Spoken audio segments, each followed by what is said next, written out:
What up, y'all? You already know, man. It's the Brick Brothers podcast. Right now, we in different locations. That's why we got this set up. You guys are gonna be seeing this a little bit more. We're definitely with my fights being booked up and me traveling a lot. So lock in with us. At the end of the day, man, it's the same program, bro. We talk that real talk, and we make sure to get the news out to y'all. Whenever it comes out, and as well, man, we keep y'all posted, man, on what's going on. So yeah, make sure y'all like, subscribe to the channel, man, and let's get them numbers up. We out here in Texas right now, in Austin, getting some good work in. Just did my first sparring session. I was looking to go with Raymond Daniels. I'm still looking to train with him, but it had some good bodies I got to work with. Got to work with some young bucks down here in Austin who are very talented. Worked with this guy with a karate background, also fights in karate combat as well, named Chad. Me and So, him put so, in some good ass work. Yeah, so let's yeah, back up. Let's back up. I know the world knows now, but we haven't officially discussed on our channel. Your fight is finally announced. You can finally stop complaining. The fight yeah, card after yours was announced, and yeah. you find Wonderboy. How do you feel about that whole setup? Go ahead. You can just lead back into it. No, no, you fine. Well, with Fight Wonder Boy, you gotta already respect him and his ability and what he can do. He one of the best dynamic strikers in the biz. Still being at 40 years old, you gotta respect it because there's not a lot of fights that I feel like Wonder Boy has lost on the feet. And I really feel like in this one, it's not about proving anything to anybody. Take them in the deep waters. Make Wonder Boy push, make him work. Because we fighting in Utah. Good elevation, good elevation in Absolutely. Utah. So I don't feel like chasing nobody in those conditions. So I want to slow the fight down completely. So. But at the end of the day, I feel happy that I'm fighting Wonder Boy because at the end of the day, even though he's not a big rank, he's only number 9 in the world. He's still a big name. Everybody know that name. The nice motherfucker, as they might call him, right? And I feel like with beating Wonder Boy, regardless if people gonna be fans of me or not, it doesn't matter. It's gonna get a lot of eyeballs on me. So I feel like with a good win with this one, bro, it's really gonna take us far. Yeah. Yeah, absolutely. I'm excited. I mean, just more ranked opponents just helps you move up the rankings and get you further and closer to the ultimate goal, which was winning the title, which is what both of us want, honestly. Mm-hmm. Um, but it's interesting, just a different stylistic matchup than before. Like you said, not a lot of people have had a lot of success with Wonderboy on the feet, so it's just an interesting matchup. He's been a mainstay at 170 for as long as I can remember. Two-time title challenger, and Mm-hmm. I feel like a lot of people have catapulted themselves in their career from beating a Wonderboy. So I feel like he's kind of I don't want to say gatekeeper, but has been a propeller for a lot Yeah. of other contenders. You look at the like Most of. Muhammad's and so on and so forth. And and I don't want that momentum to stop now, right? Even with him at only being number 9, so really a big win against Wonder Boy. I really can see us having a big fight and having the UFC giving us something that is really gonna get us towards that title even closer. So, but yet again, we got to focus on Wonder Boy. That's why we out here in Austin right now. I've been working with some of the best grapplers in the game, and and people be like, man, why you giving the game plan away? I don't give a fuck if I wrote it down for Wonder Boy. He couldn't stop. He couldn't stop it. But at the end of the day, it's just it's about the guys that you work with. It's about the quality work that you getting in. So I was looking to train with a couple guys that was out here. So we still getting the looks that are needed here in Austin, Texas, man. And I'm blessed that they have welcomed me with open arms, have been teaching me a lot of good stuff, man. Things that I can't wait to take back home and kind of just introduce to St. Louis. Because yet again, bro, we trying to build something, right? We got the bricks coming, you got the solid foundation going, and I really feel like the things that going down here in Austin, Texas, man. I feel like we can replicate that, or kind of do the same thing, the same little recipe, and do our own thing in St. Louis and build us something special. Definitely. I mean, just a bunch of big opportunities around the corner. This is crazy. This is your first pay per view, if I'm correct, right? Yeah, so I've been on the pay per view before, but this is my first main card on the pay per view. Main Yeah, main card on the pay per view. Excuse me. yeah, yeah. But it's just crazy. I don't know if I've been a part of because of course I'm cornering you for this one, but been a part of a fight card that like I'm gonna have to compartmentalize when I'm backstage. Like, like this is probably the first card where I'm like actually wanting to see like every single fight on there. It's a lot of big fights. You have Alex Yeah, Pereira fighting Khalil Roundtree on your card, yeah, right? yeah, yeah, And then yeah. you have the Good women's fight. title, so just a bunch of big fights.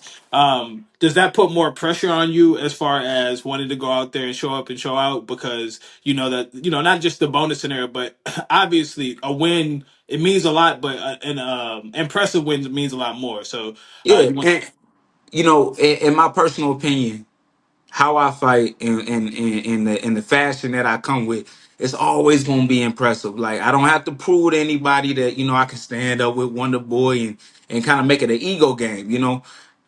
Even when I use my grappling, is very fun to watch. I'm very vicious when it comes to my groundwork. And my punches on the floor.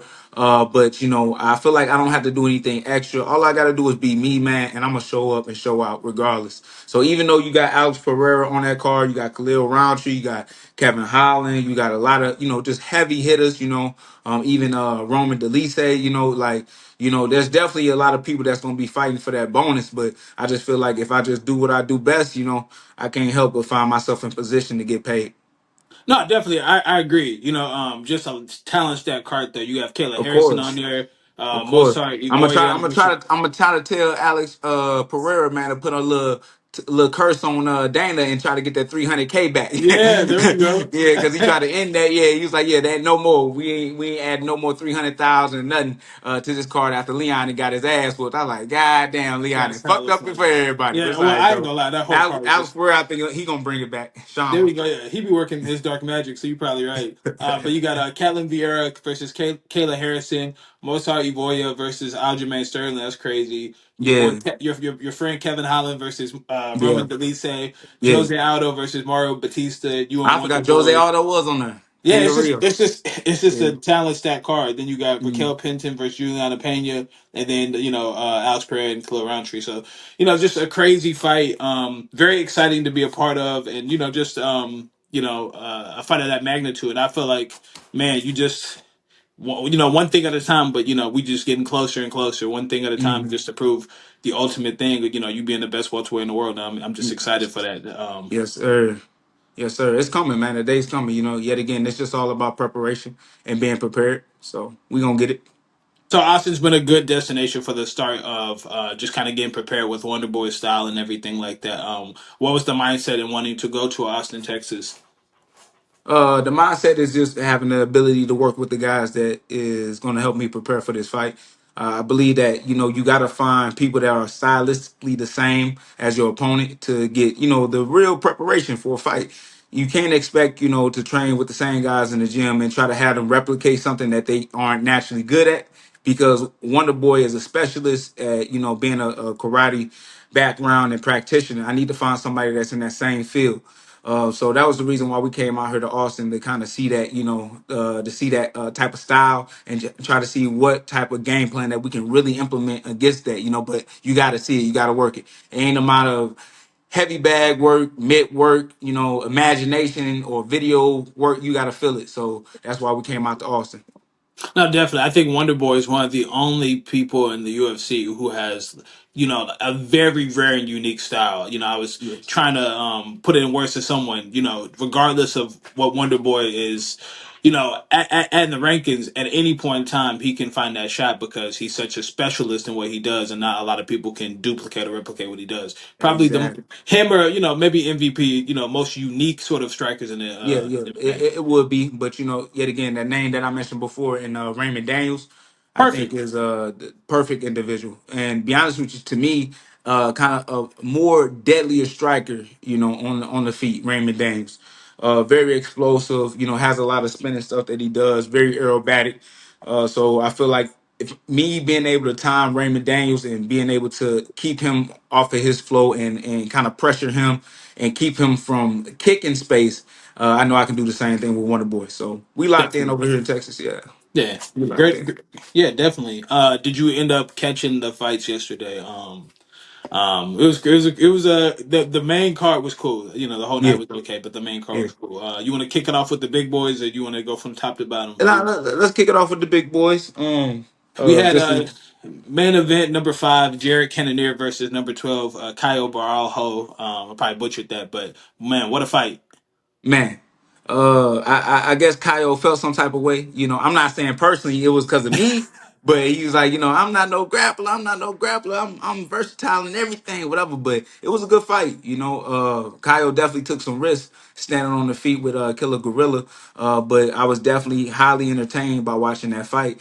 Just seeing two warriors go at it. Um, the jab from Kyle looked great. You know, a lot of setups to the body, good leg kicks too, chopping the leg kicks. I think he knocked down Cannonier a couple times with the legs. Um, but just shows how powerful my man is. And Jared, I don't know what little philosopher stones he still using, still carrying, but it's just crazy to me because a lot of shots that he took would have knocked out any other man, period, right? And he was still able to survive a lot of those shots and also get his own work in.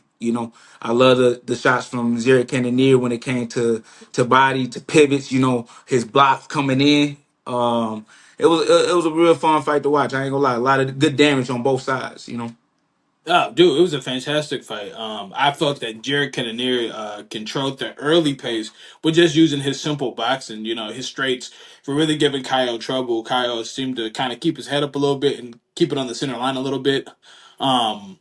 So with Jared just kind of being persistent, kind of using more of a boxing approach, and looked like Kyle was trying to use more tie and knees and just change the distance. And Hmm. um, but Kyle got himself in a little bit of trouble. He got hit harder than he'd been hit and got busted up a little bit.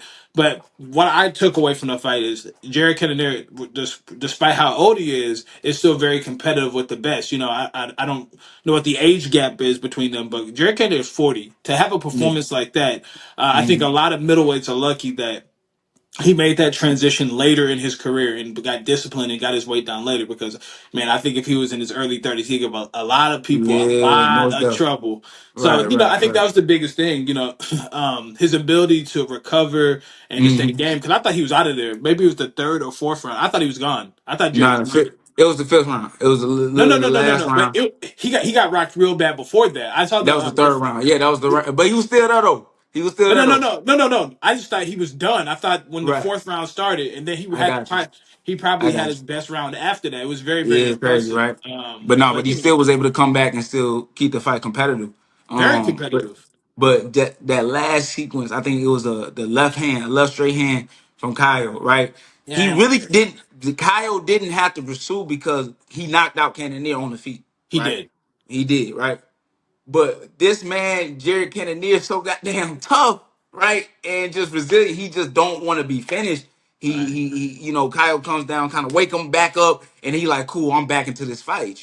You could even see that Kyle had a deep choke on him because like Kyle's like, man, my hands hurt now, bro. I'm tired of hitting this motherfucker. I might as well go for the submission now. And you still see and you can see the struggle in his face, but he's still keeping that thumbs up, right? I'm still here. I'm still here. Like Jared Cannonier, bro. Like that's probably one of the hardest people like to really fight because you got somebody that's in there like willing to die, like literally willing to die You in order dog. to get what he wants. So hey man, real shout out to Kyle man, and shout out to Jared Cannonier man, because they definitely put on a fight of the night that night. Both looked great. I don't think that anybody's stock really went down. I mean, Mm-mm. I just feel bad for Jared because he's been on the cusp of that title shot, and you think, with is he finally getting out of there? Him Right. having a chance to submit himself, but unfortunately, loses to Kyle Browlow. Yeah, that come with the game. You see Right? who Kyle called out. He took his opportunity real quick. He said he been calling him out for a little minute. He's like, hey, DDP, what's good? So Kyle won his shot at the belt, and the fighting nerds right now are doing their thing. Fantastic job.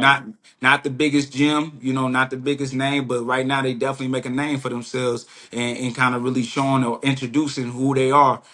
So shout out to that camp. Shout out to everything that they doing because obviously it's working to this point. Thanks. Yeah, Kyle looked great. I think Strickland probably will get the next call up for DDP, but I think he got big things in the future. A big ranked opponent.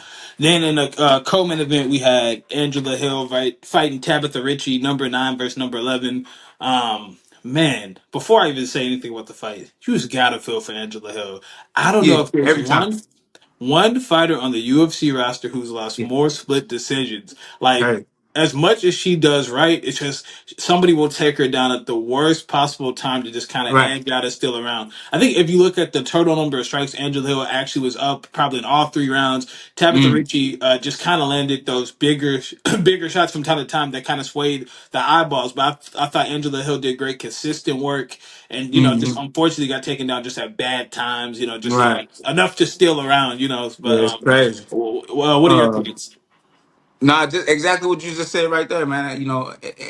It's hard to say just unlucky, but damn, you know what I'm saying? Unlucky like a motherfucker because I don't even know if how many like dude has she even won by decision, my nigga? Like she just gotta finish these girls. Like I don't even think she even gotta win by decision, which is crazy. But I don't know if she's one but split. Like, bro, she loses a lot of split decisions. yeah, Like no, I feel you. I 50, feel 50, you. like you flip a coin, different No, no, judges in the you know building. she losing. I'm gonna tell you right now, but Yeah. but regardless, no, she still did good. It was a competitive fight between both ladies. I was tapped in for it for a little minute. So it just is what it is. But you know what? I feel like what's next for Tabitha Ricci? I mean, she on a what 6 fight winning streak. I think it's time for Angela Hill was probably the biggest name that she didn't fought. So I think it's Definitely. time for some real competition, man, in her weight class now. Major step up in competition. And, Angela, Hmm. I think she's 40 as well. What I mean? Just like I said, just see a great veteran show that they're still 100%. Not a gatekeeper, but can compete with anybody on any given day. So I Hmm. was really impressed by that. And then, did you catch any of the Ultimate Fighter fights that they had for the Yeah, championship? yeah. I caught it last minute. You already know I caught Cortavius. He was Oh, no, no, blessed no, with. no, not the Contender Series. They did the Oh, my bad, finals. my bad. No, Are you yeah, talking about they did the finale for the Ultimate the Fighter. finale? Yeah, yeah. Okay, my bad, my bad, my bad. I forget the little kid name. He be knocking out everybody though. Oh, you He be talking the knocking out everybody. Santos kid? Yeah, yeah, Yeah, yeah, yeah. I he saw that struck. level. I missed that fight, but I saw the highlight of the Yeah, left hook. he's. I mean, you pretty much Crazy. saw it. I came, but I didn't watch any of the season. So, Uh, but the Australian awfully, I can't pronounce his name.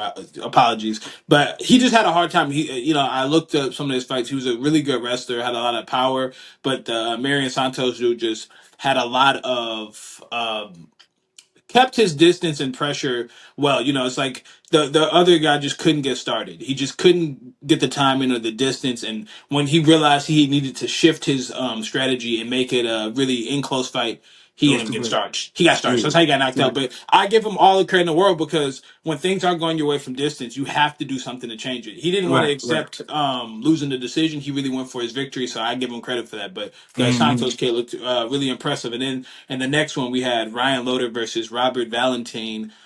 Like I said, I didn't watch any of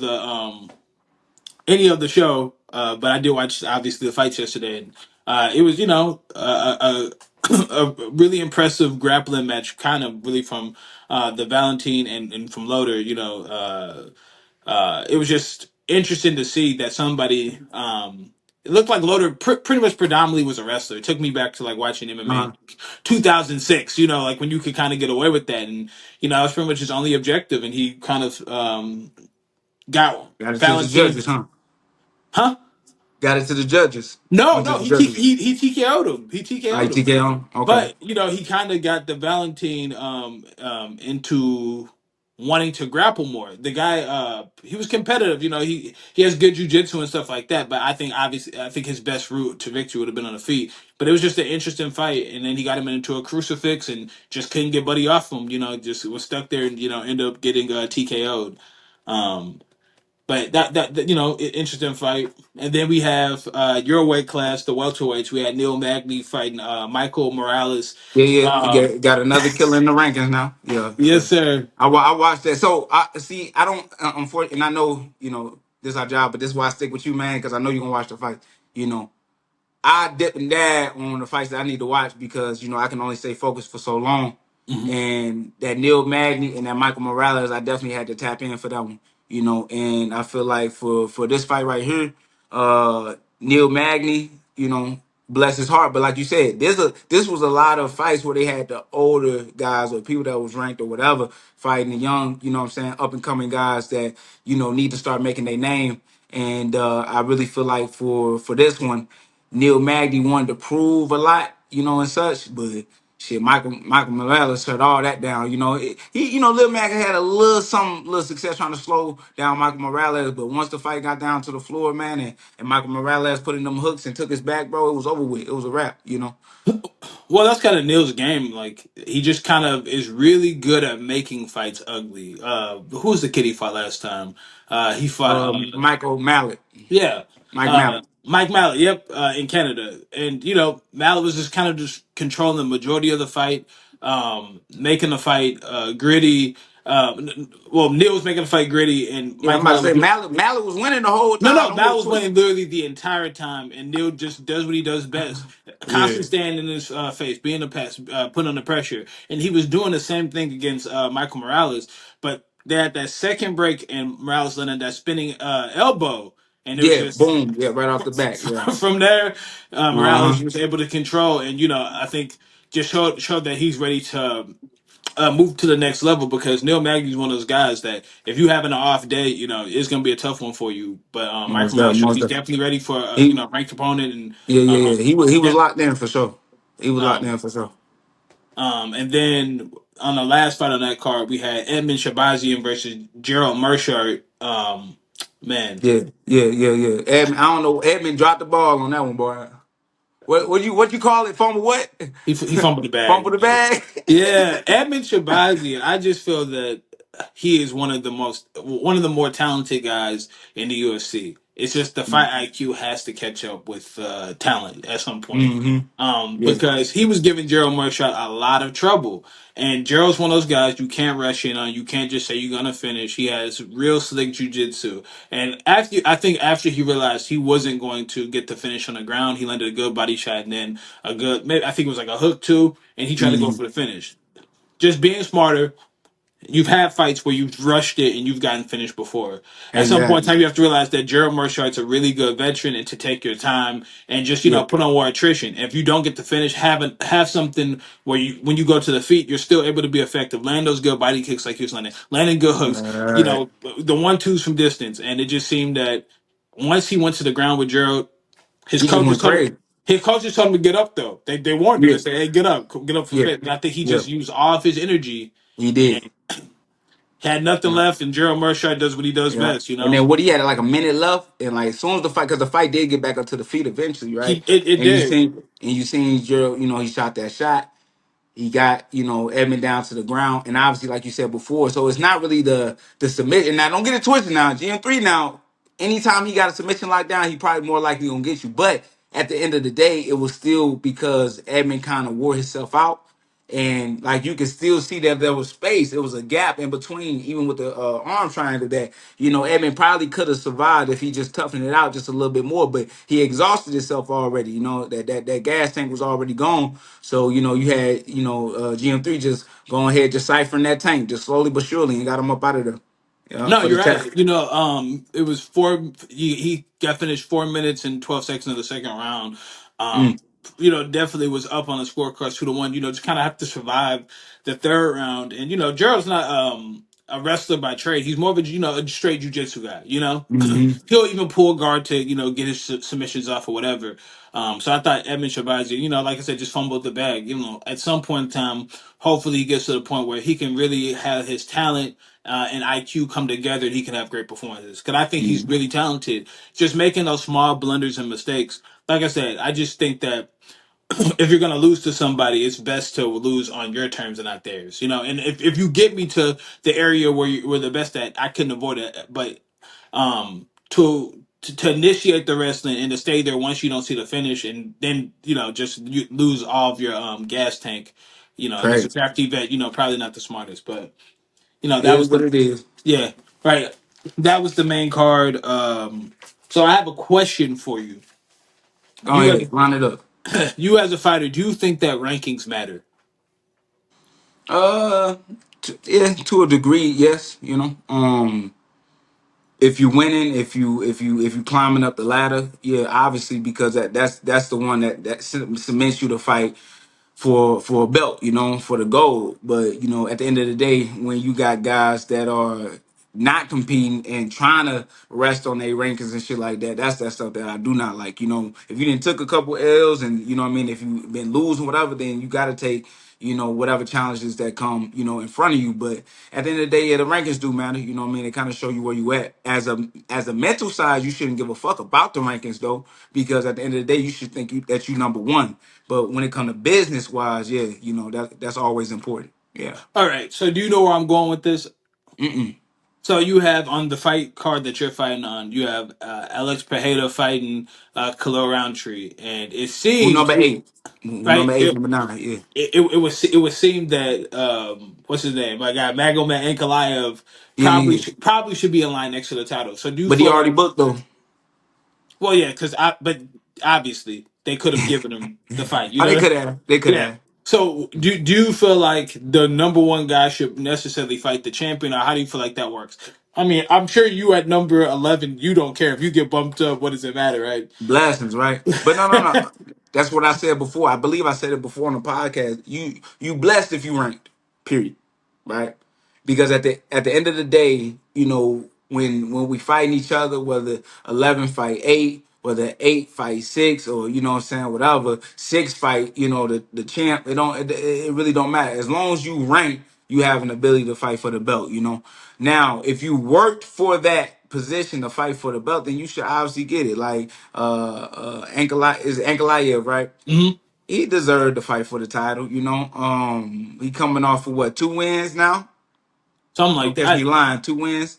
I'm I not know sure. I one know he. draw. I know one Yeah, draw. I think he had the draw, but I think the even more compelling part is all the guys that Khalil beat on his run. I think Yes. Ankalaev finished all the guys that he beat. Oh, okay.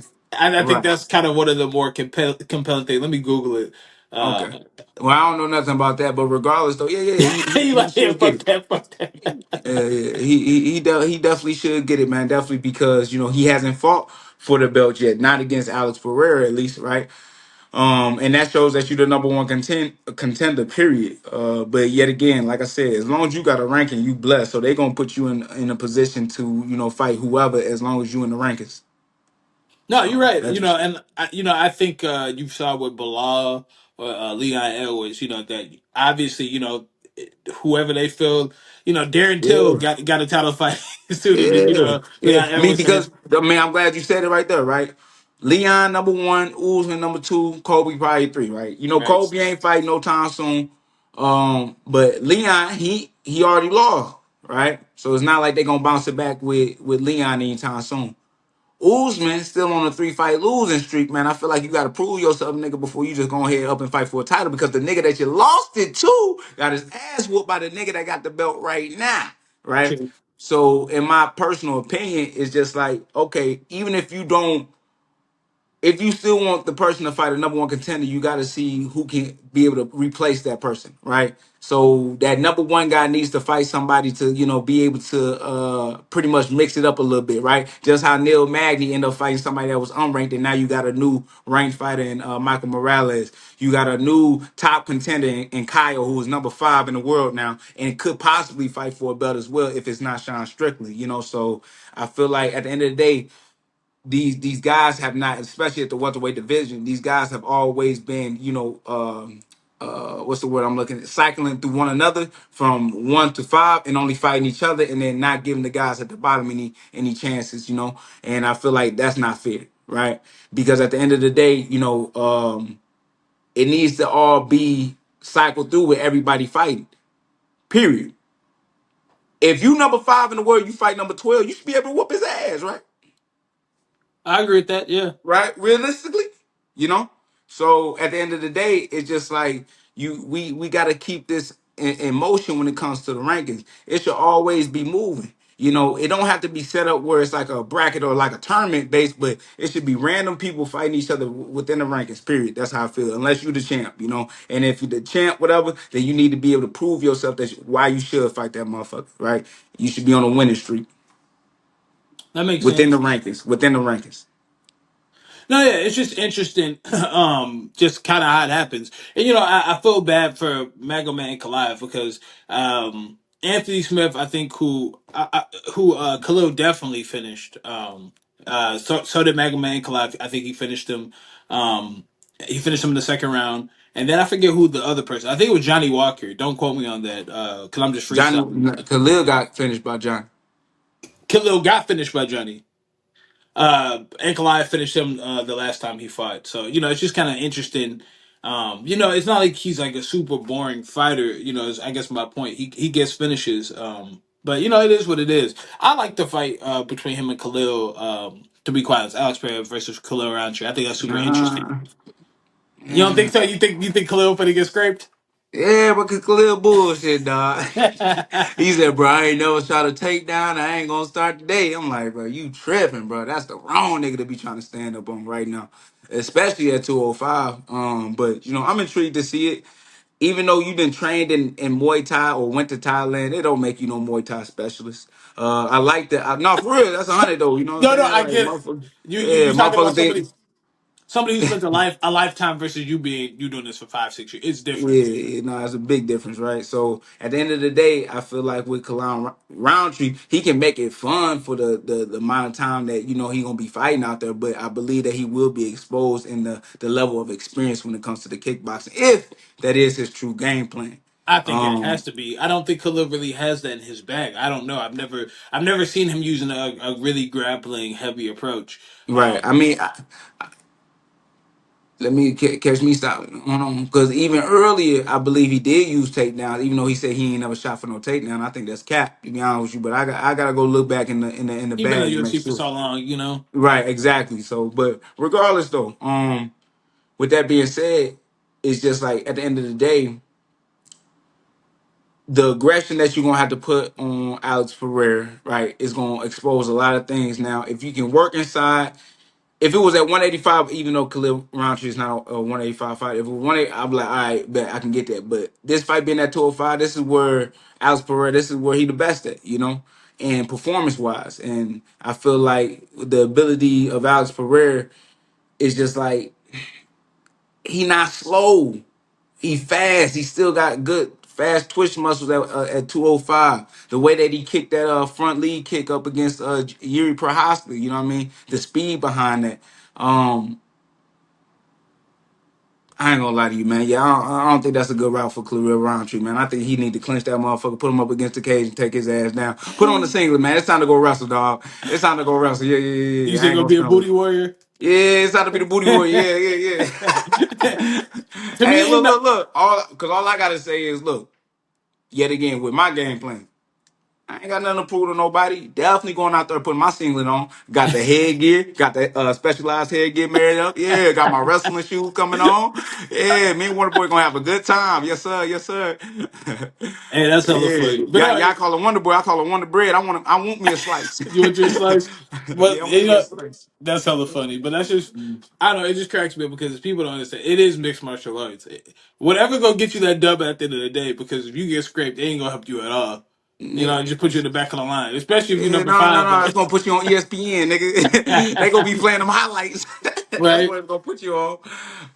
So yeah, that's the biggest thing for Khalil, man. Because yet again, I'm a fan of his style, but yet again, there's levels to this game. Facts. Period.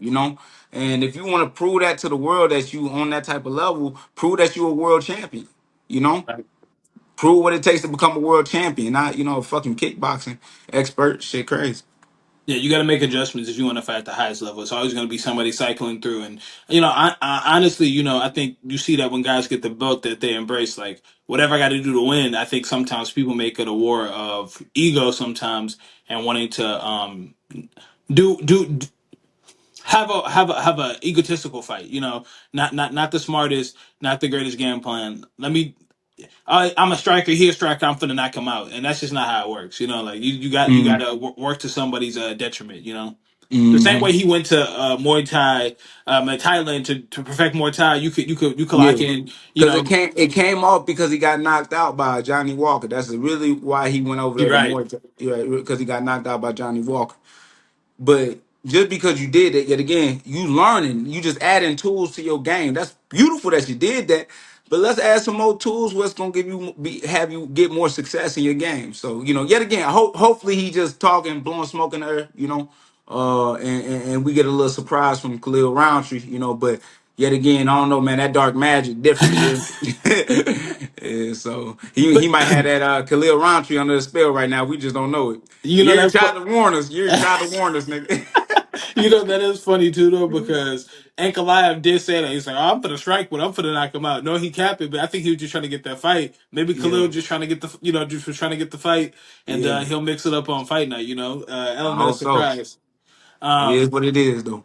last thing I have for you was just your guy, buddy of yours, Merab Dvalishvili. Yeah, Hopping in the stands. I didn't really understand what happened with that. We could break. running up on somebody.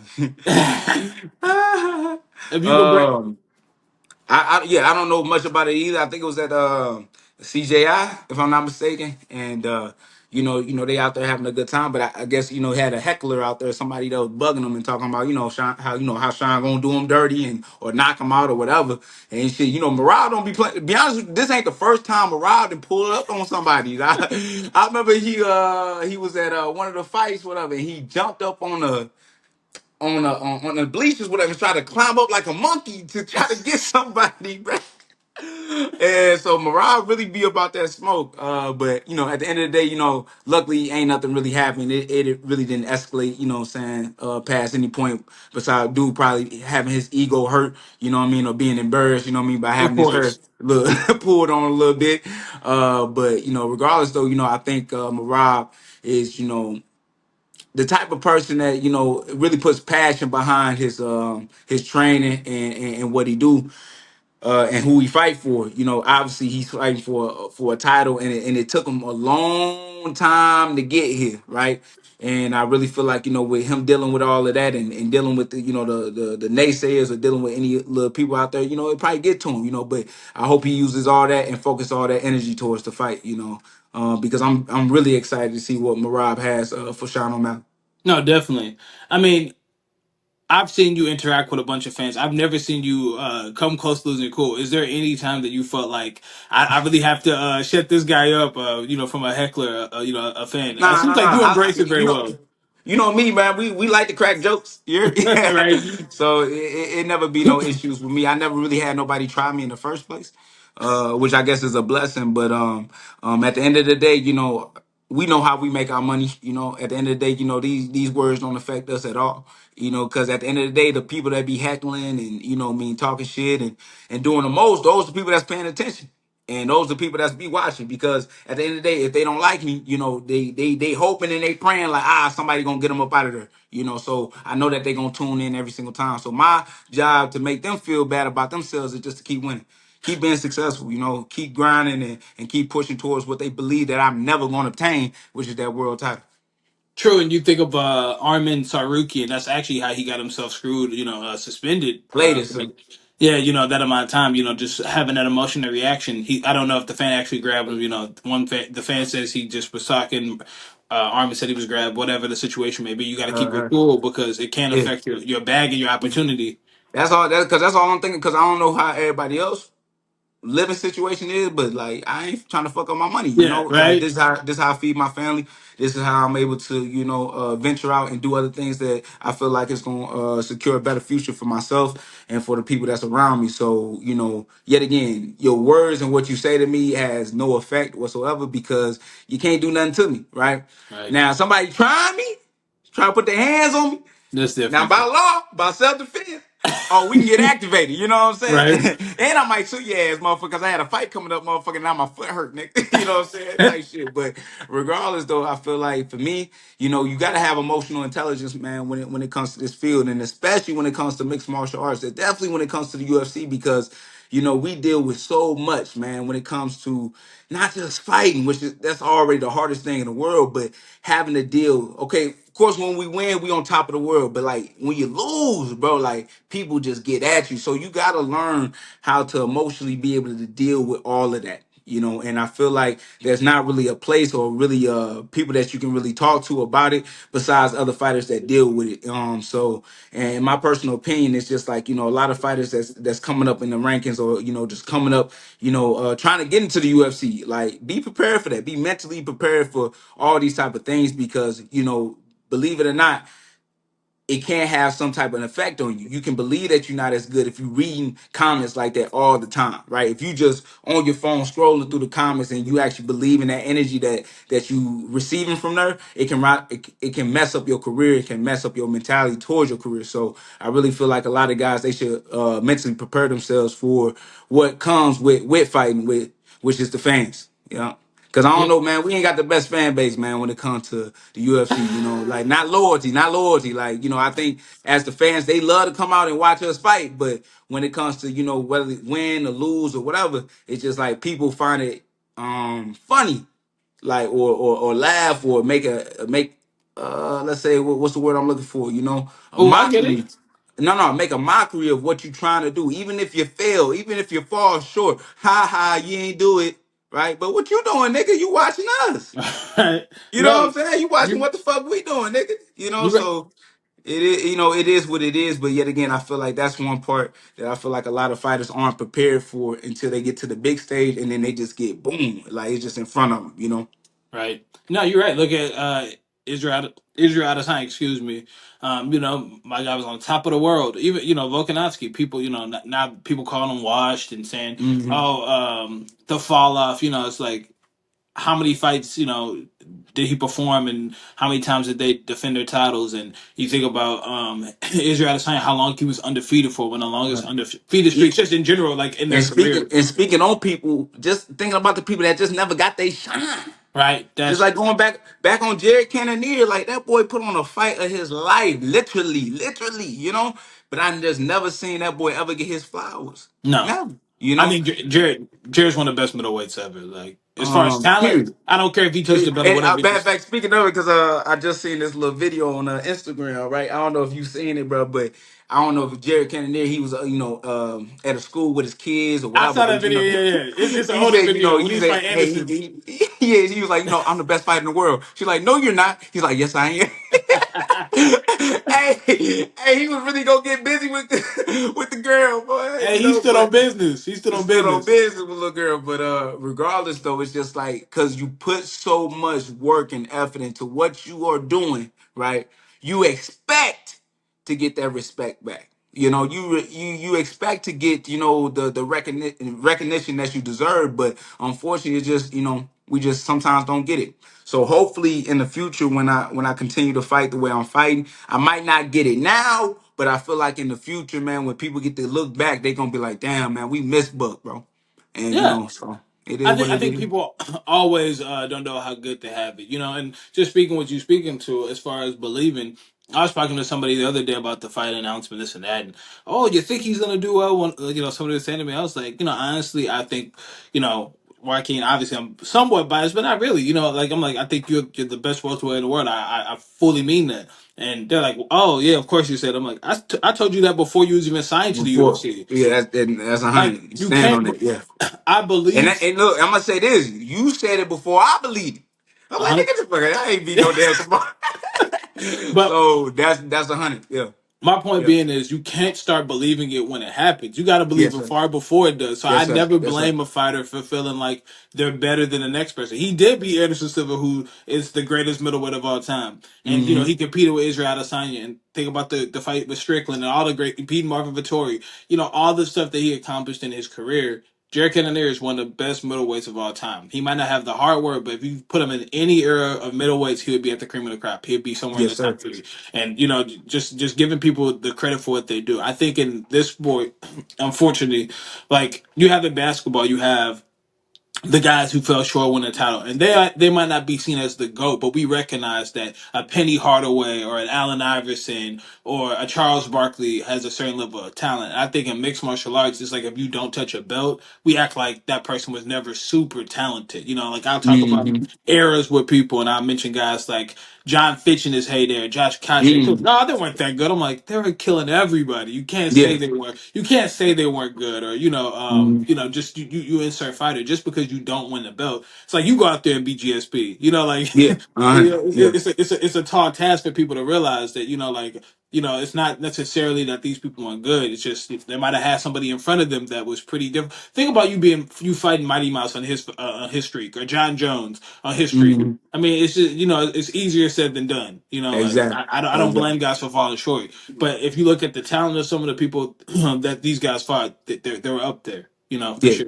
yep. And you can't remove that from history, right? And yet again, people memories, um, like for real, like people forget very easily who fought who and who did what. So when you talk about that belt, that's what really is the main objective for them, or octave for them, is just to see that goal. But like you said before, though, you still can't remove, even if that person didn't win the hardware, they didn't win the gold, you still can't remove the career that they had. There's a lot of things and a lot of fighters that then came through the rankings from the UFC that might not have touched gold, but definitely are people that would have gave a lot of people issues, a lot of people problems. Sometimes just the wrong time to fight that person, right? If somebody else was holding the belt at the time, they probably would have won. True. Let's see. Let me see if I can give an example. You know what I mean? Carl Noodle had the belt. Jake Shields. You know what I mean? Let's see if Jake Shields was fighting at the time and George St. Pierre wasn't holding the title, and Nick Diaz was holding, Jake Shields probably would have won that thing, Yeah. Jake Shields probably would have had the ability to win the belt, So I feel like there's a lot of let's say just Chad and stylists. Jose, Yeah. Thank you, right? perfect nemesis. Certain people is about styles, right? Stylistic matchups. There's a lot of people that haven't even been given a chance or opportunity to fight for the belt. I'm tripping. Gegard Mousasi, you know. Yeah. Gegard Mousasi was definitely one of the best middleweights in the game, especially in the UFC, but he just never fought for the belt. Not because he didn't want to, he Right. just never was given the opportunity. So I really feel like, a lot of people just don't realize that, sometimes the opportunity just don't come sometimes, even with the wins or whatever. But, stylistically, I feel like, most people that don't have the belt or don't get the belt, it's just the person that's in front of them, just stylistically, just had the ups on. Yeah. DC would probably be looked at as the GOAT right now, period, over anybody if John Jones was never in the UFC. Well, something that people don't even think about too, and in the NBA or the MLB, you play teams multiple times in a season. In the NFL, you play, everybody in your division at least twice.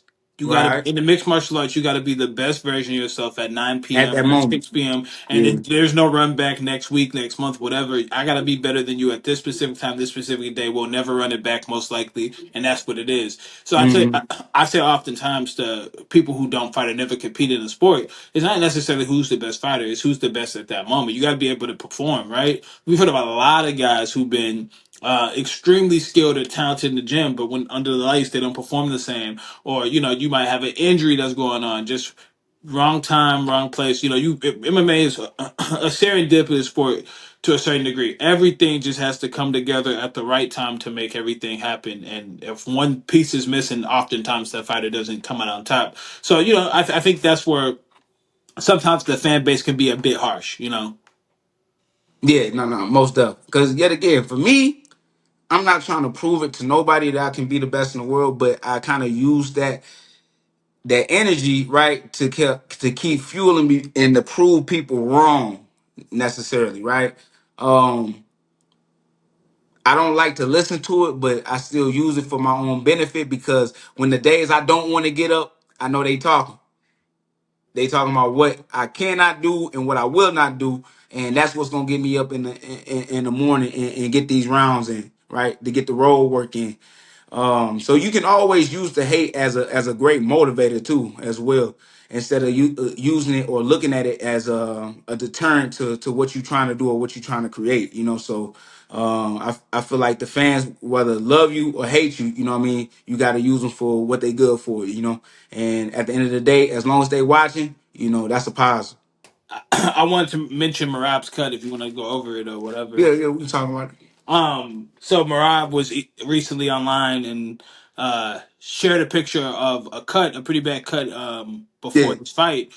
Do you find that to be something that would be, I don't want to say distasteful, but not the most calculated, not the most smart? You know, Dana White called out and called, say guys are just out for attention. It's probably not smart. How yeah, boxers would never expose anything in yeah, their camp, that they keep everything on a lockdown. What are your thoughts on yeah. that? You know, Merab, you know what I mean? He's just trying to go viral. You hear me? But, in my personal opinion, I wouldn't do it necessarily, but if you a fighter, you feel like that ain't such a big deal. It is what it is. You know that you still finna compete. You know you still finna fight. It's not an excuse that you finna make that you saying like, oh, this is because I got cut underneath my eye. Like he said, no, I'm just showing this, just whatever, just to show what happened in my fight camp. So I feel like as long as Merab is still finna go out there and do his thing, that's cool. But you do give yourself an opening. You still give yourself exposed by Sean because he can target something now. He has a target literally that he can aim at. Um, could it happen where it don't bust open? Yeah. But it could have a situation where he do get sliced open, and I don't even know how they didn't stop the Caio fight because that mother was deep, right? Yeah, You can huge have a gaps. situation just like that where if it's open up enough, the doctor can stop the fight. But if he's confident enough that the fight not even gonna last that long on the feet, and Morag feel like he can get Sean O'Malley out of there, then shit, why not? That's that man business. But would I do it? Nah, nah, nah. No. I ain't even gonna study. Yeah, we gonna keep everything on the wraps, man.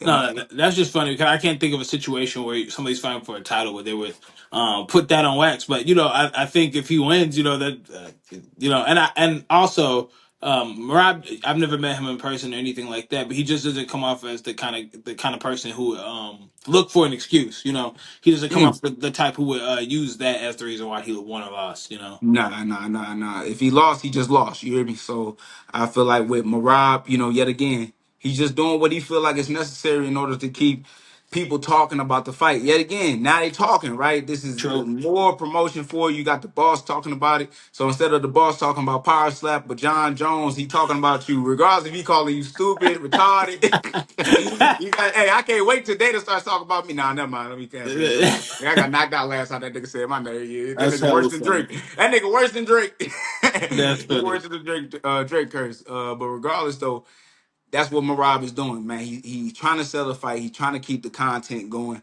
And yet again, it can easily be stitched up. The healing or the patch up is probably be like 2 weeks, because it wasn't that deep. It wasn't that big No, of a no, no. cup in the first place. So I don't see it being a major issue. Don't mean it couldn't turn into one, but Of I just course. don't see it, man, with the style of Merab. Yeah, Yeah. for sure. Thank you guys for watching another episode of Brick Brothers Podcast. Make sure you like, share, and subscribe. Check out our new page, Brick Brothers Podcast, to watch all future episodes.